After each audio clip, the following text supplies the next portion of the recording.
Thanks, Paul, and thanks, Nancy, and thank you to ILSI North America for inviting me to speak. So I work with a company called Crème Global, based in Dublin, Ireland, and we're a data science company specializing in, well, one of our areas of expertise is exposure modeling, and in particular dietary intake assessment and dietary exposure modeling. I'm going to talk a bit about the current state of the art of databases and models for exposure assessment, and specifically how they relate to mycotoxin exposure and risk assessment. Okay, so the basic inputs for dietary exposure assessment are quite straightforward. You need to know two things in essence. You need to know the amount of food that people consume, and you need to know the concentration of the mycotoxin in the food consumed. But this question becomes quite complicated very, very quickly due to the intrinsic variability of both of these quantities. So the variability in mycotoxin concentration and how you capture that accurately has been discussed in quite a bit of detail already at this conference. The session on sampling yesterday I thought was absolutely brilliant. I really, really enjoyed it. So I'm not going to dwell too much on that aspect of it, but I will talk a bit about how we capture dietary intake and how much food people eat, and how all the different aspects and complications that go with that specific question. So the kind of questions that you would ask for a risk assessment focusing on the dietary exposure component would be these kind of things. So amongst your population of consumers, your total population, what is the mean or average exposure to the mycotoxin? Or what is the upper percentile, or typically what you might call the 95th percentile of exposure in that population? And I will admit there's a bit of a European slant to some of the methodologies and models I'm going to be talking about, but in general this is very universal stuff. Now, already, you may not be concerned with just the total population. You may only be concerned with people who consume a specific food. So, if you take something like pistachios, only a certain fraction of your population consume that food. So, looking at a per capita average in the total population is not very representative of your risk. You've got loads of zeros, a load of people don't eat it. So, you might want to just do your statistics over your food consumers and look at the average in P95 amongst that population. And the key question you want to ask then in light of that is, what is the health-based guidance value for the chemical? What is the tolerable daily intake for the mycotoxin? Or if you're thinking about acute exposure, you might be worried about the acute reference dose. So a schematic of what exposure looks like in a population: you consider all the foods that they eat, all the concentrations of the mycotoxin, you combine them and you get a distribution of exposure, and you see how your tolerable daily intake, you look at where that falls in your distribution of exposure, and then make some conclusion on your risk to the population. So how do you do that? How do you calculate exposure? So the fundamental input that you typically use is a national food consumption survey. So these are nationally representative databases of how much foods people consume in your population. You'd usually have to cover over 1,000 consumers in a particular group or demographic that you want to cover. These are very, very large databases and hundreds of thousands of lines of data, and you need to have different subject demographics, so things like ages, genders, body weights, and any other health statuses that may be important for your risk assessment. One of the things you got to bear in mind with these data sets is that they're typically not developed for chemical risk assessment in the first place. Their focus is on nutrition. So they generally describe foods as eaten, so like composite dishes and so on, not the raw agricultural commodities that you typically have your mycotoxin concentrations in. So you need to convert from one to the other, and I'll talk a bit about how you do that in a sec. So there's loads of different types of dietary surveys, and we have a software application that we've developed called Crème Food Safety that's had to be compatible with all the different types of formats, and it's a massive headache and nightmare. Even in Europe, where people tend to see things as being harmonized, every member state has a different type of dietary survey.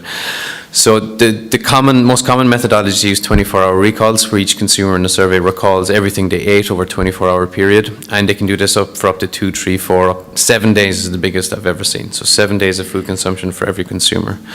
In the US, for example, you have the National Health and Nutrition Examination Survey, the dietary component of which is called What We Eat in America, and that has 2 24-hour recalls for every consumer in the population.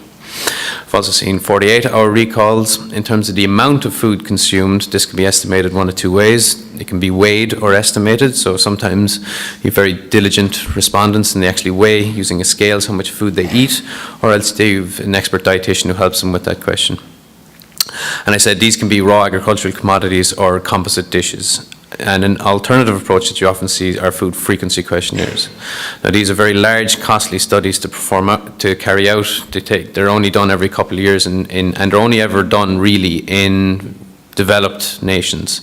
So in developing countries, there's a massive lack of data for this kind of stuff, so it's much harder to do your risk assessment. One of the things they use are things like food balance sheets, which you look at trade, import, export, volume of production per capita in the population. But again, that's a per capita estimate. It really doesn't tell you about your acute risk. The example of the women taking the nuts home and eating them themselves, that would never be captured in a national dietary survey. So the point about these is every survey is different. Every country has their own national diet. The types of foods they eat are different, and the levels of detail varies vastly from one to the other. So in Europe, they had to deal with this. So the European Food Safety Authority have the EFSA comprehensive database where all the different dietary surveys have been harmonized into one system. And they had to convert everything from all the different countries into raw agricultural commodities. So that means you need to know the ingredient fraction for every dish consumed. So this is an example from EFSA's assessment of a divergence from the maximum level for DON and ZON in Europe back in 2014. And you can see for all the foods, they divide them into different food groups. So you've got maize grain for consumption with milling fractions less than 500 microns and milling fractions greater than 500 microns. And depending on those, then they have different ingredient fractions that apply to the different foods as consumed. They use one value across all countries. All right, that's obviously not going to be the case in reality. Every country is going to have different ingredients, different recipes. So this is a bit of variability that's not really well captured. The other thing that you need to think about then, and this has been covered in quite a detail, is your food composition. So you want to know the concentration of the mycotoxin and the level of occurrence. So when I say occurrence, I mean whether it's there or not, and how often does it actually occur. So this is a really important determinant of exposure that's not really taken into account a whole lot, and is something I'm always talking about, needs to be borne in mind. Now, this was dealt with in quite a bit of detail in the sampling session already, but the way you describe concentrations for the purposes of a exposure assessment varies. So you can have point estimates, which are often in a kind of a worst case assessment are assumed to be maximum levels, or you can use empirical distribution, so data from analytical determinations. You can look at known ranges. You can describe them as parametric distributions. So you might know that your concentration distribution follows a log normal distribution with a certain mean and standard deviation. And the point about all of these types of data is that you can use them in a probabilistic or statistical or stochastic model. Okay, so Monte Carlo simulations and probabilistic modeling are the way you capture all of this variability in a risk assessment. All these questions around representativeness, temporality, seasonality, you got to get to grips with this for mycotoxins specifically. It's been dealt with in quite a bit of detail, but again, it's hugely important as an input into your exposure assessment, and how that informs your conclusion on your risk in a population of consumers. Occurrence then is another key driver. And I think a lot more emphasis needs to be placed on this particular input, specifically when you're thinking about aggregate exposure. So the total exposure to a mycotoxin from multiple sources in the diet. If it only occurs in a low percentage of cases, then you need to capture that in your assessment. Otherwise, you're grossly overestimating your risk, and you don't want to do that either. So you can use, if you've got a 7% occurrence of maize in DON, then when somebody eats maize in your dietary survey, you can model that using a 7% probability of exposure. And as you build up your exposure in your population, it tells you a lot more about your average and your distribution and who the high consumers are and what's driving that. And of course, things from your analytical determinations like the level of the detection or the limited detection and quantification need to be borne in mind as well. Okay, so two kind of broad measures of exposure that you consider. Then you look at chronic and acute exposure. So they have very specific toxicological meanings, but they're slightly different in the exposure assessment, and they're always compared. Chronic, as a measure of exposure, is defined to be the average over the survey period for a consumer. So if you have a 7-day survey, which again is the longest I've ever seen, you have a 7-day average for a consumer. So that's how you measure their chronic exposure to the mycotoxin.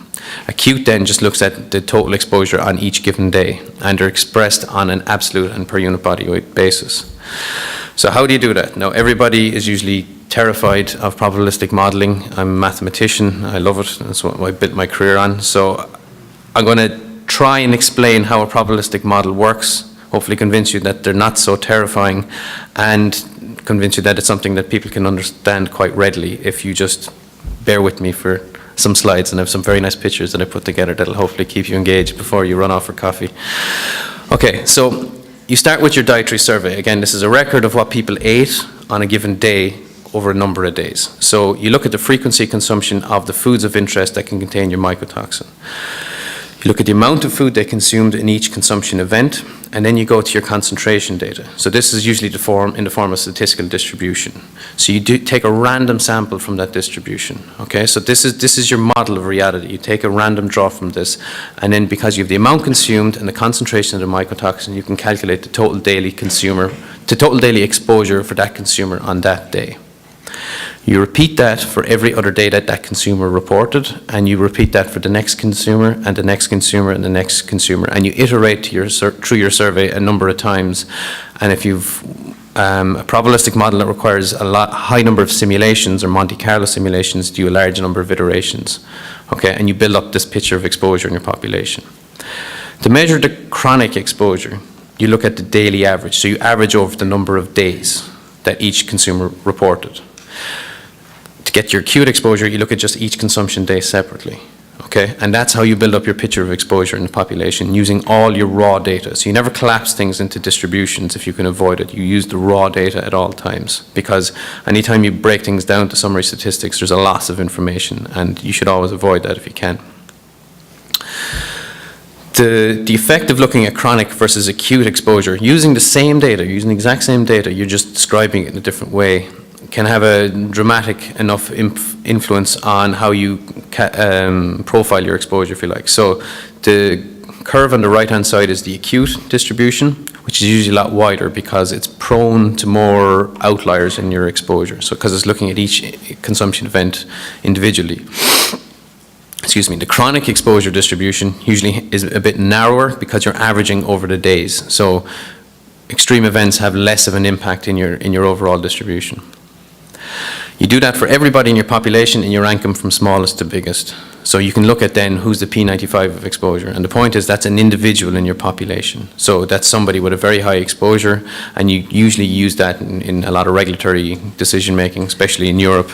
In the US, in pesticides, I've seen models go up as high as the P99.9 for regulating pesticides. You look at your median or your average in your population. And that's all it is. The complications around the data sets and how you capture all of that, that's usually where the greatest uncertainty is entered into, not so much in the calculation, I would argue. Now, this question of chronic.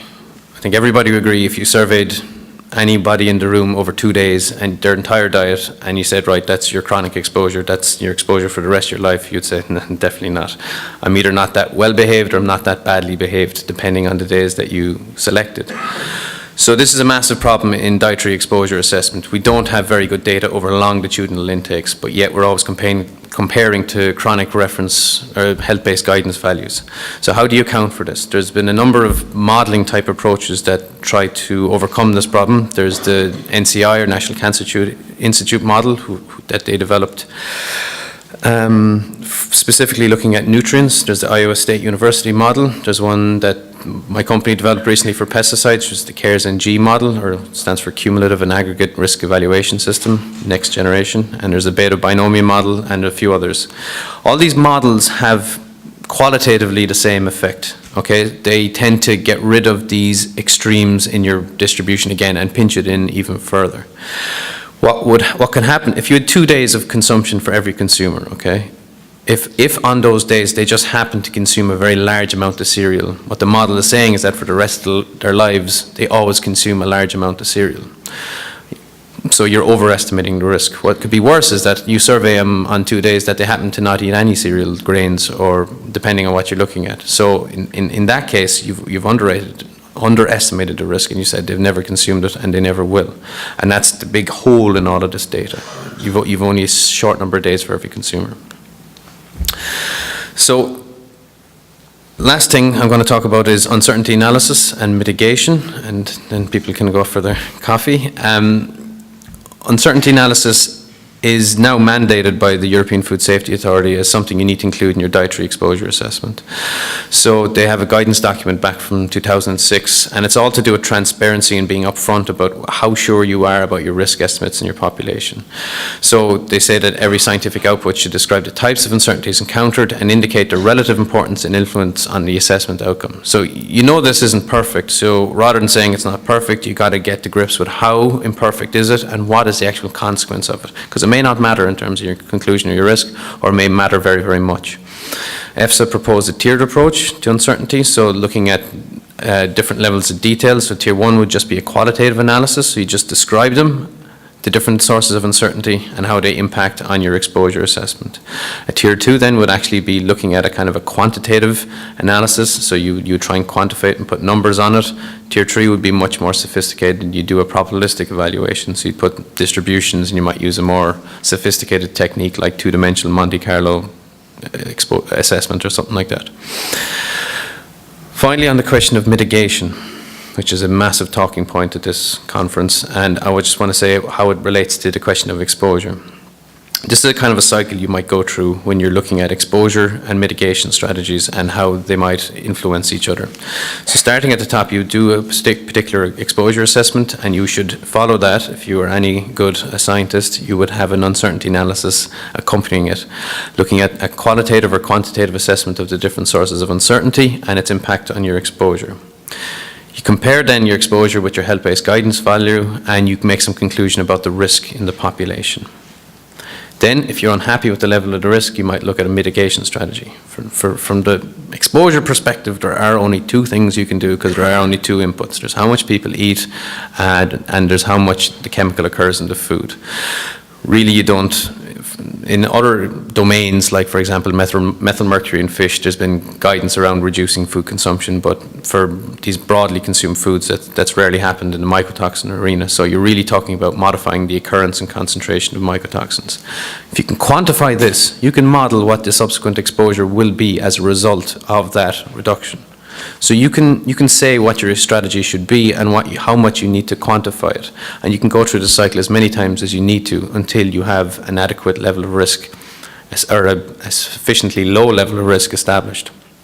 So to put this in a pictogram, if you had 3 different maximum levels you wanted to experiment with, you could see how that influences your distribution of exposure and how a certain percentile of your population is hitting the tolerable daily intake of the mycotoxin or not. So you can model this and you can quantify it, and you can really say a lot more ahead of time before you introduce the mitigation strategy about what it should be. And I was involved in an ILSI Europe expert group on this very question. It was developing a framework or some criteria to assess the effectiveness of dietary exposure mitigation to chemical contaminants. One of the case studies we looked at was done in cereals. And this is the kind of flowchart we came up with. So you conduct a specific risk assessment, and you say, okay, we need to look at certain control measures. You need to then think about the primary and secondary consequences of those control measures. The primary consequence obviously should be a reduction in exposure, but you should be really upfront about how much that is. You know, how is it actually going to make a meaningful impact on risk in human health, and will improve human health. Secondary consequences are also something you need to bear in mind. For example, I think DON can be present in cereals with a higher bran content. Introducing a maximum level might mean that the amount of food on the market or the amount of cereals contain a lower bran content, therefore consumers have a lower dietary fiber in their diets, and that may have its own associated health consequences. So you got to bear those kind of effects in mind as well. Then, having gone through that, you can look at whether your control measures are effective. You also need to consider, are there any other emerging issues since you did your original risk assessment, because if you're working with a committee, this is probably going at a snail's pace, and everything has changed since you started the work in the first place anyway. And finally, then you look at your overall uncertainties and how they influence your final determination of risk. So that was published back in 2014. I encourage you to take a look at that particular paper. And that's everything from me. Thank you for your attention.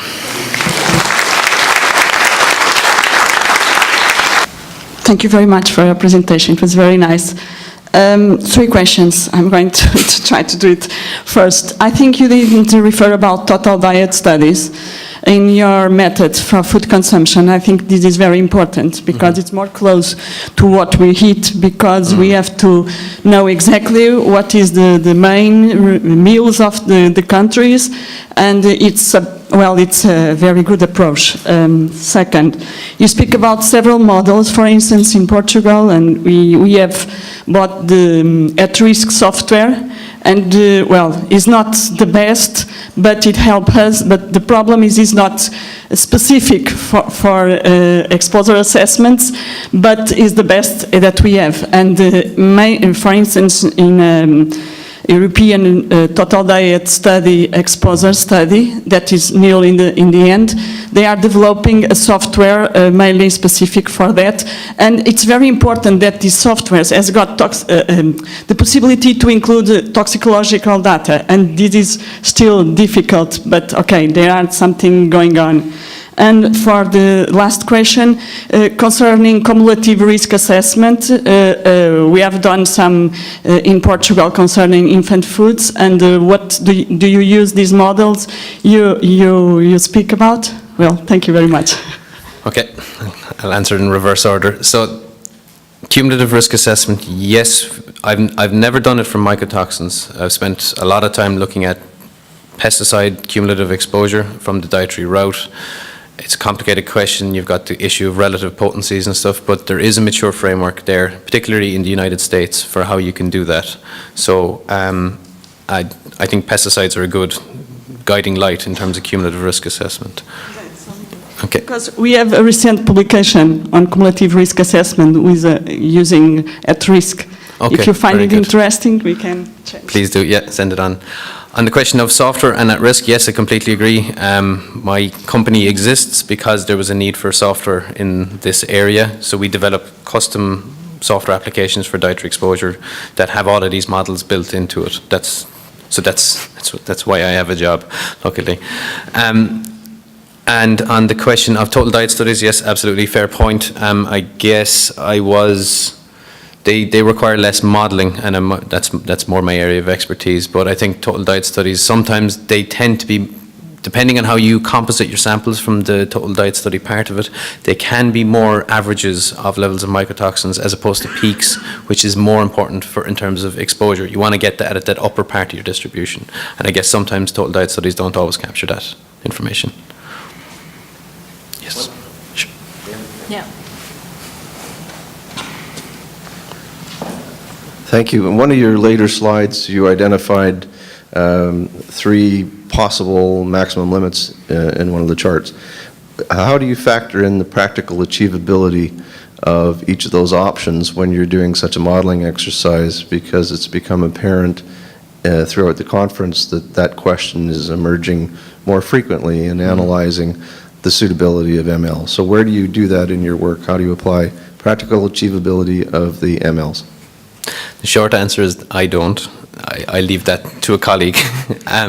But usually it's a discussion between them. So what I can do from my modeling framework, I can say, okay, we want to, for example, we can say, all right, we want our 95th percentile of exposure to be below the tolerable daily intake. I can do a reverse calculation and say what ML would achieve that. Then you can open the question of what's practically achievable. What's practically achievable might be something that only meets you halfway, but then I can say what the health consequences are that using the exposure model. So it's a kind of a two-way street. I would, again, I'm a mathematical modeler, so I would never be expert in what's practically achievable, but it's something that should be a dialogue between the two as opposed to exercises in isolation. Thank you.